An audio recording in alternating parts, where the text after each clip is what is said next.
पितृ कब तृप्त होते हैं? देखिए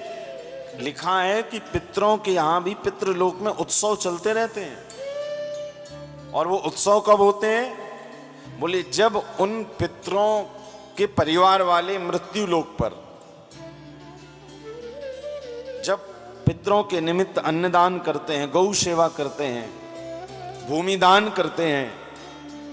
या कुछ भी परमार्थी कार्य करते हैं, या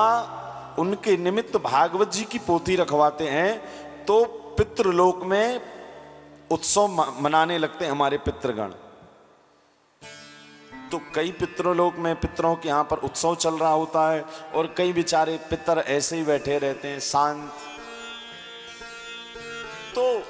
भगवान भ्रमण कर रहे थे एक बार, तो जिन पितृलोक में जिन पितरों के यहां उत्सव चल रहा था, तो उनसे कहा आपके यहां बड़ा उत्सव चल रहा है, क्या बात है? तो पितरों ने पितृलोक से कहा, बोले देखो गंगा जी के तट हरिद्वार कुंभ में हमारे परिवार वाले, हमारे बेटे ने, हमारे पोते ने, हमारी बेटी ने हमारे नाम अपने गोत्र से हमारी याद में भागवत जी की पोथी रखवाई है। और ये सच मानिए बात, ये शास्त्र प्रमाण बात मैं कह रहा हूं कि जितने दिन हम उनके निमित्त भागवत पारायण पोथी पाठ करवाते हैं ब्राह्मणों से, उतने दिन हमारे पितृलोक में पितृ नाचते रहते हैं और भगवान से आपकी सिफारिश करते रहते हैं कि प्रभु इसे कभी दुख मत दीजिएगा। और आगे बढ़ते हैं, जिन पितरों के यहां कुछ नहीं होता, जिनके बालक बेटे बेटी पोते बस खाने में, महाराज स्वयं के लिए सुख भोगने में, व्यसनों में बस 24 घंटे अपने लिए ही धन खर्च करते हैं, परमार्थ के लिए कुछ भी नहीं करते,